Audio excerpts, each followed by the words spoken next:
हे प्रभु, बुढ़ापा तथा जन्म मृत्यु के दुख समूहों से जलते हुए मुझ दुखी की दुख से रक्षा कीजिए। हे ईश्वर, हे शंभु, मैं आपको नमस्कार करता हूँ। भगवान रुद्र की स्तुति का यह अष्टक उन श्री शंकर जी की तुष्टि के लिए ब्राह्मण द्वारा कहा गया। जो मनुष्य इसे भक्ति पूर्वक पढ़ते हैं उन पर भगवान शंभु प्रसन्न होते हैं।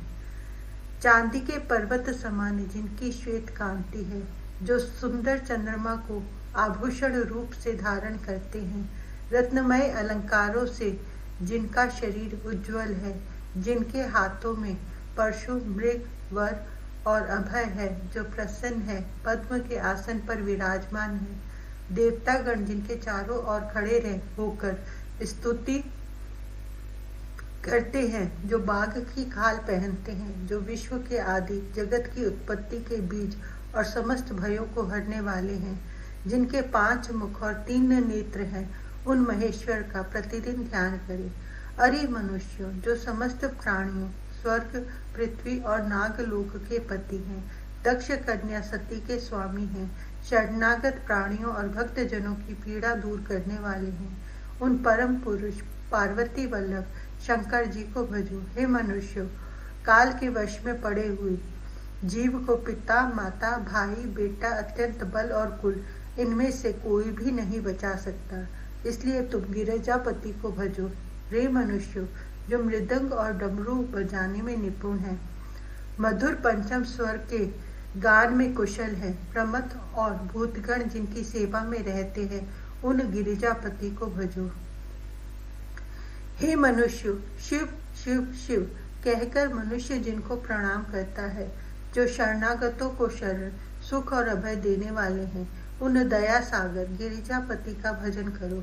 अरे मनुष्यों, जो नर मुंड रूपी मणियों का कुंडल और सांपों का हार पहनते हैं, जिनका शरीर चिता की धूलि से धूसर है, उन विश्वध्वज गिरिजापति को भजो। रे मनुष्य, जिन्होंने दक्ष यज्ञ का विध्वंस किया था, जिनके मस्तक पर चंद्रमा सुशोभित है, जो यज्ञ करने वालों को सदा ही फल देने वाले हैं, और जो प्रलय की अग्नि में देवता, दानव और मानवों को दग्ध करने वाले हैं, उन गिरिजापति को भजो। अरे मनुष्य, जगत को जन्म, जरा और मरण के भय से पीड़ित, सामने उपस्थित भय से व्याकुल देखकर बहुत दिनों से हृदय में संचित मद का त्याग कर उन गिरिजापति को भजो। रे मनुष्यों, विष्णु, ब्रह्मा और इंद्र जिनकी पूजा करते हैं, यम और कुबेर जिनको प्रणाम करते हैं, जिनके 3 नेत्र हैं, तथा जो त्रिभुवन के स्वामी हैं, उन गिरिजापति को भजो। जो मनुष्य पृथ्वीपति सूर्य के बनाए हुए इस अद्भुत पशुपति अष्टक का सदा ही पाठ और श्रवण करता है, वह शिवपुरी में निवास करता और आनंदित रहता है। जिनकी जटाएं गंगा जी की लहरों से सुंदर प्रतीत होती है, जिनका वाम भाग सदा पार्वती जी से सुशोभित रहता है, जो नारायण के प्रिय और कामदेव के मद का नाश करने वाले हैं, उन काशीपति विश्वनाथ को भज। वाणी द्वारा जिनका वर्णन नहीं हो सकता, जिनके अनेक गुण और अनेक स्वरूप है, ब्रह्मा, विष्णु और अन्य देवता जिनके चरण पादुका का सेवन करते हैं, जो अपने सुंदर वामांग के द्वारा ही सपत्नीक हैं, उन काशीपति विश्वनाथ को भज। जो भूतों के अधिपति हैं, जिनका शरीर सर्प रूपी गहनों से विभूषित है, जो बाघ की खाला का वस्त्र पहनते हैं, जिनके हाथों में पाश, अंकुश, अभयवर और शूल है, उन जटाधारी त्रिनेत्र काशीपति विश्वनाथ को भज। जो चंद्रमा द्वारा प्रकाशित किरीट से शोभित है, जिन्होंने अपने भालस्य नेत्र की अग्नि से कामदेव को दग्ध कर दिया, जिनके कानों में बड़े बड़े सांपों के कुंडल चमक रहे हैं, उन काशीपति विश्वनाथ को भज। जो पाप रूपी मतवाले हाथियों के मारने वाले सिंह हैं, दैत्य समूह रूपी सांपों का नाश करने वाले गरुड़ हैं, तथा जो मरण, शोक और बुढ़ापा रूपी भीषण धन के जलाने वाले दावानल हैं, भीषण वन के जलाने वाले दावानल हैं, ऐसे काशीपति विश्वनाथ को भज, जो तेजपूर्ण, सगुण, निर्गुण, अद्वितीय, आनंदकंत, अपराजित और अतुलनीय हैं, जो अपने शरीर पर सांपों को धारण करते हैं, जिनका रूप ह्रास वृद्धि रहित है, ऐसे आत्मस्वरूप काशीपति विश्वनाथ को भज, जो राग आदि दोषों से रहित हैं, जिनके भक्तों पर, जो अपने भक्तों पर कृपा रखते हैं, वैराग्य और शांति के स्थान है। पार्वती जी सदा जिनके साथ रहती हैं, जो धीरता और मधुर स्वभाव से सुंदर जान पड़ते हैं, तथा जो कंठ में गरल के चिन्ह से सुशोभित है, उन काशीपति विश्वनाथ को भज। सब आशाओं को छोड़कर, दूसरों की निंदा त्याग कर और पाप कर्म से अनुराग हटाकर, चित्त को समाधि में लगाकर, हृदय कमल में प्रकाशमान परमेश्वर काशीपति विश्वनाथ को भज। जो मनुष्य काशीपति शिव के इन 8 श्लोकों के स्तवन का पाठ करता है, वह विद्या, धन, प्रचुर सौख्य और अनंत कीर्ति प्राप्त कर देहावसान होने पर मोक्ष भी प्राप्त कर लेता है। जो शिव के समीप इस विश्वनाथ अष्टक का पाठ करता है, वह शिवलोक प्राप्त करता और शिव के साथ आनंदित होता है। मैं प्रातःकाल श्री ललिता देवी के उस मनोहर मुख कमल का स्मरण करता हूँ, जिनके बिंब समान रक्त वर्ण अधर, विशाल मौक्तिक से सुशोभित नासिका और कर्ण पर्यंत फैले हुए विस्तीर्ण नयन हैं, जो मणिमय कुंडल और मंद मुस्कान से युक्त हैं, तथा जिसका ललाट कस्तूरी का तिलक से सुशोभित है। मैं ललिता देवी की भुजा रूपिणी कल्पलता का प्रातःकाल स्मरण करता हूँ, जो लाल अंगूठी से सुशोभित सुकोमल अंगुली रूप पल्लवों वाली तथा रत्न खचित सुवर्ण कंकण और अंगदादी से भूषित है, तथा जिसने पुंड ईख के धनुष, पुष्पमय बाण और अंकुश धारण किए हैं।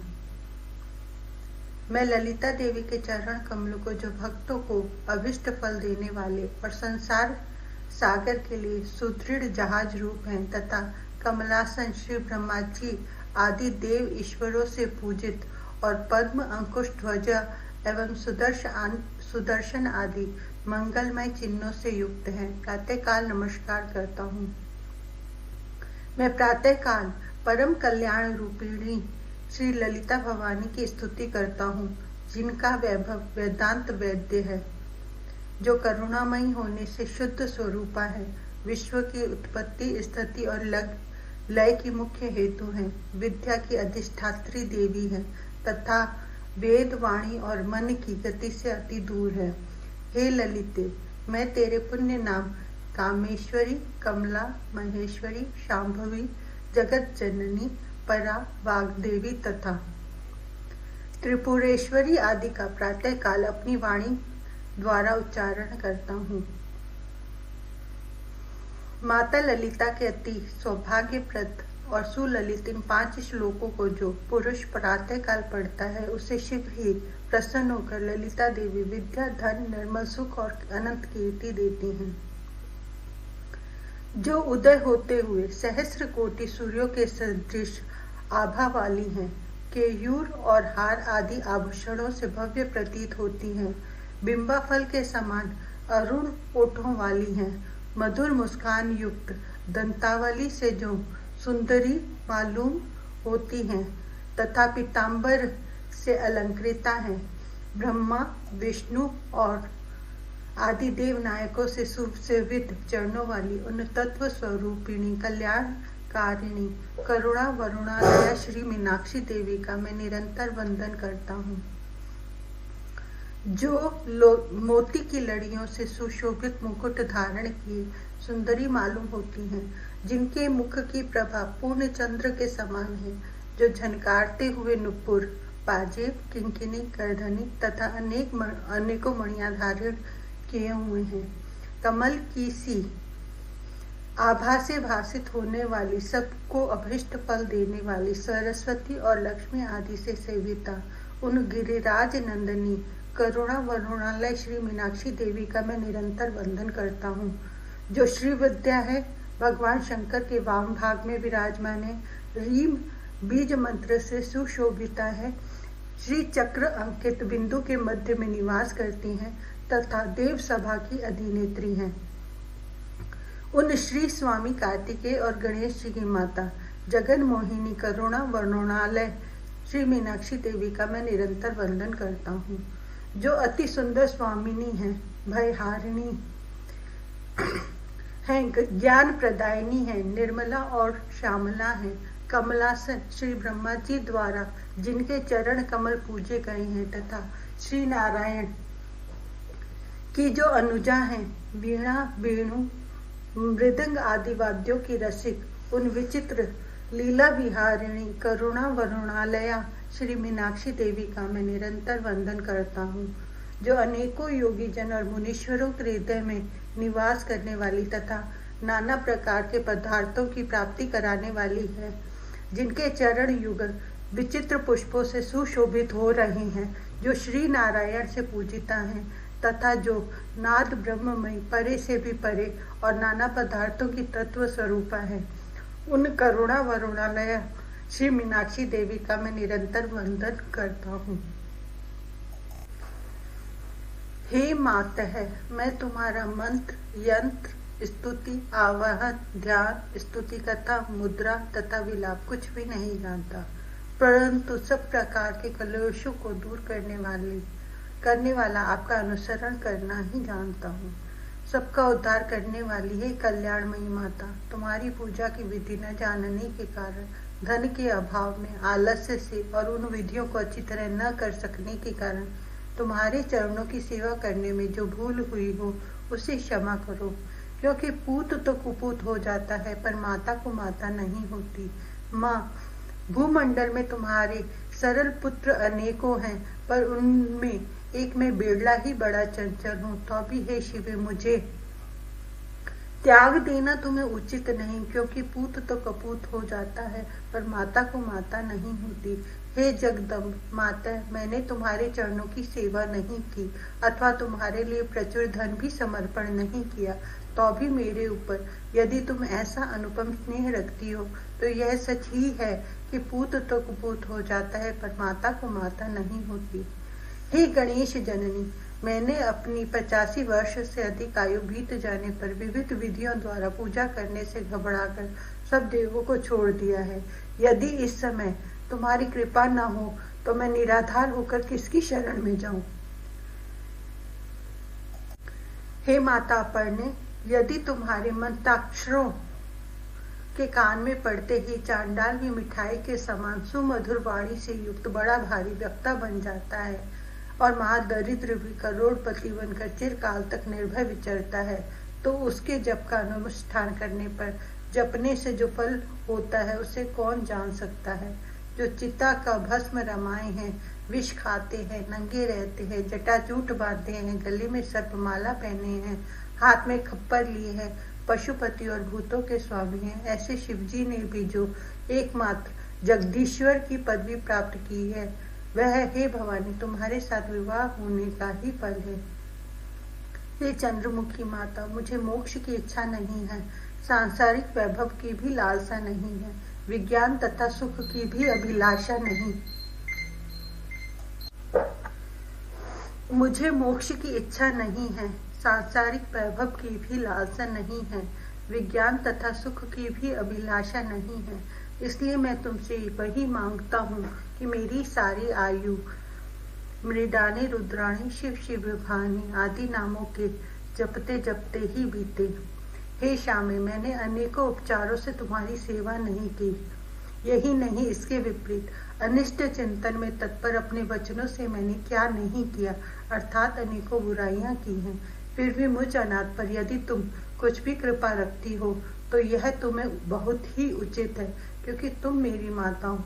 हे दुर्गे, हे दया सागर महेश्वरी, जब मैं किसी विपत्ति में पड़ता हूँ तो तुम्हारा ही स्मरण करता हूँ।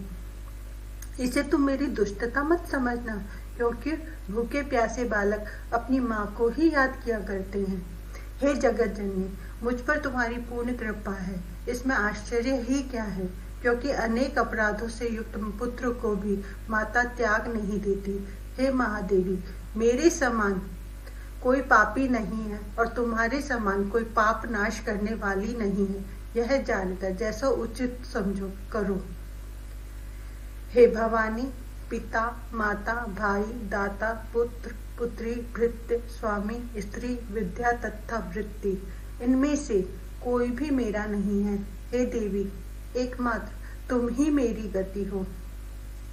मैं अपार भवसागर में पड़ा हुआ हूँ, महान दुखों से भयभीत हूँ, कामी, लोभी, मतवाला तथा घृणा योग्य संसार के बंधनों में बंधा हुआ हूँ। हे भवानी, अब एकमात्र तुम ही मेरी गति हो।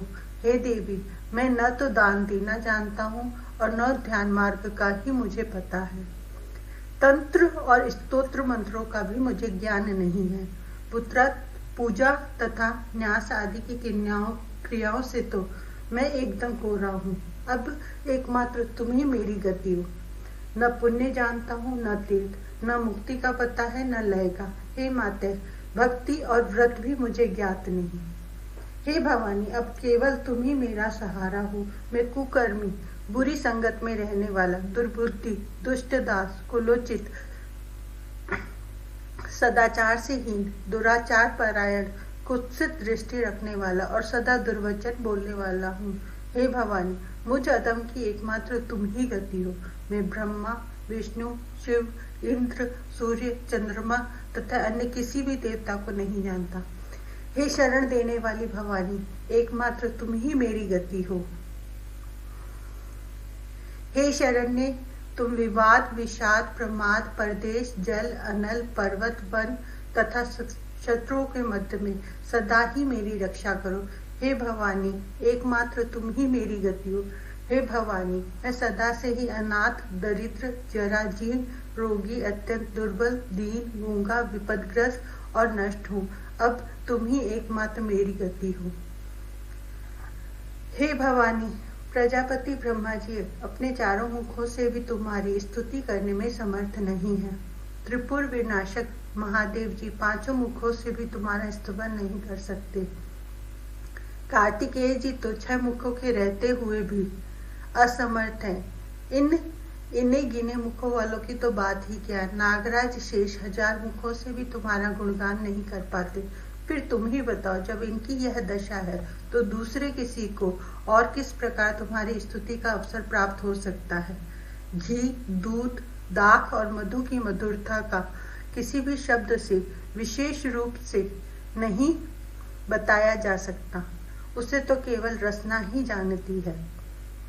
इसी प्रकार तुम्हारा सौंदर्य केवल महादेव जी के नेत्रों का ही विषय, उसे हम क्यों कर बतावे। हे देवी, तुम्हारे गुणों का वर्णन तो सारे वेद भी नहीं कर सकते। तुम्हारे मुख में पान है, नेत्रों में काजल की रेखा है, ललाट में केसर की बिंदी है, गले में मोती का हार सुशोभित हो रहा है, कटी के निम्न भाग में सुनहली साड़ी है जिस पर रत्नमयी मेखला करधनी चमक रही है।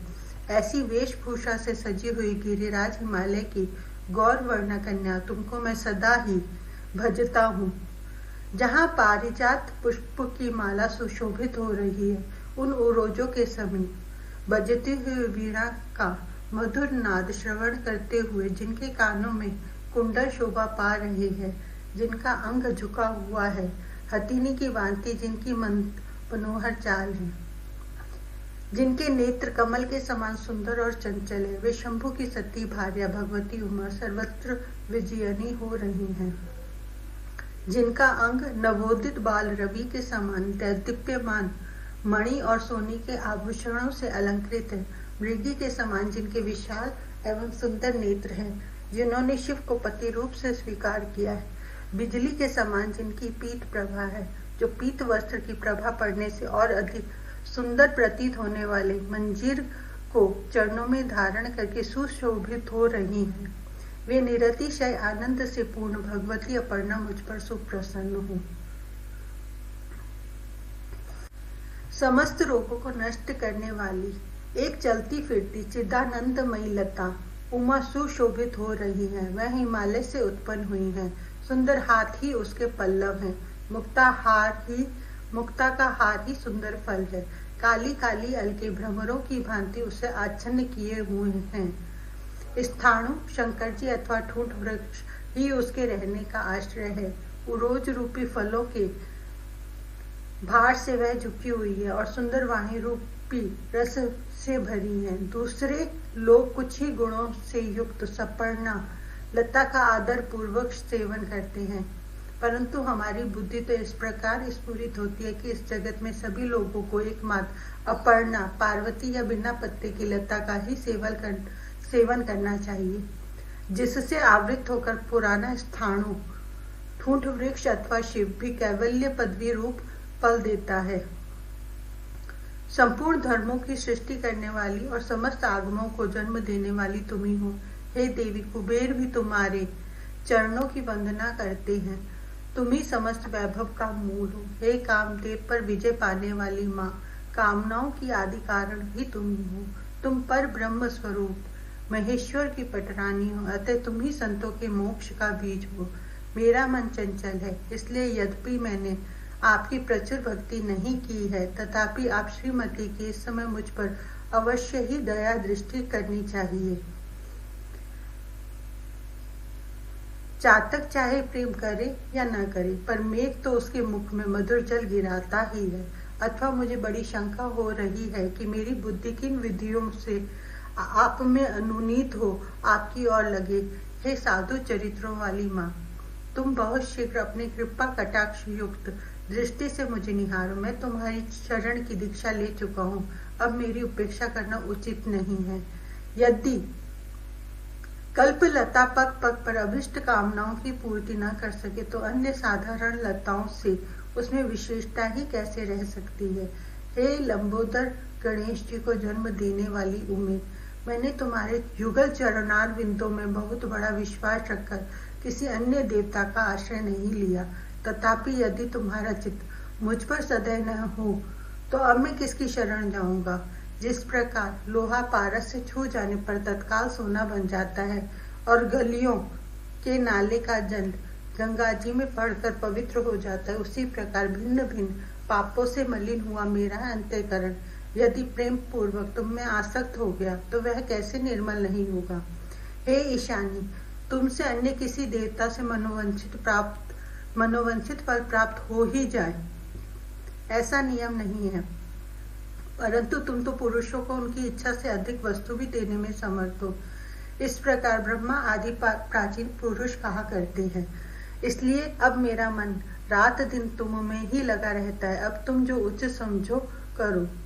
हे त्रिभुवन महाराज शिव की गृहिणी शिवे, जहाँ नाना प्रकार के रत्न और स्फटिक मणि की पीठ पर तुम्हारा आकार प्रतिबिंबित हो रहा है, जिसकी अट्टालिका के शिखर पर प्रतिबिंबित होकर चंद्रमा की कला सुशोभित हो रही है। विष्णु, ब्रह्मा और इंद्र आदि देवता जिसे घेर कर खड़े रहते हैं, वह तुम्हारा रमणीय भवन विजयी हो रहा है। हे गिरिराज नंदिनी, तुम्हारा कैलाश में निवास है। ब्रह्मा और इंद्र आदि तुम्हारी स्तुति किया करते हैं। समस्त त्रिभुवन ही तुम्हारा कुटुंब है। आठों सिद्धियों का समुदाय तुम्हारे सामने हाथ जोड़कर खड़ा रहता है और महेश्वर तुम्हारे प्राणनाथ है। तुम्हारे सौभाग्य की कहीं अल्प भी तुलना नहीं हो सकती। हे जननी, कामारी शिव का बूढ़ा बैल ही वाहन है। विष ही भोजन है, दिशाएं ही वस्त्र है, शमशान ही रंगभूमि है और सांप ही आभूषण का काम देते हैं। उनकी यह सारी सामग्री संसार में प्रसिद्ध ही है, फिर भी जो उनके पास ऐश्वर्य है वह तुम्हारे ही सौभाग्य की महिमा है। हे कल्याण, जिनकी बुद्धि स्वभावतः समस्त ब्रह्मांड का संहार करने में ही प्रवृत्त होती है, जो अंगों से राख पोतकर शमशान में बैठे रहते हैं, ऐसे निठुर स्वभाव वाले पशुपति ने जो समस्त भूमंडल पर दया करके कंठ में हालाहल विष धारण कर लिया, उसे मैं आपके सत्संग का ही फल समझता हूँ। हे शैल नंदिनी, आपके सर्वोत्कृष्ट सौंदर्य को देखकर अत्यंत भय के कारण ही गंगा जी ने जलमय शरीर धारण कर लिया। इससे गंगा जी के दीन मुख कमल को देखकर दयावश शंकर जी उन्हें अपने सिर पर निवास देकर उनकी प्रतिष्ठा बढ़ाते हैं।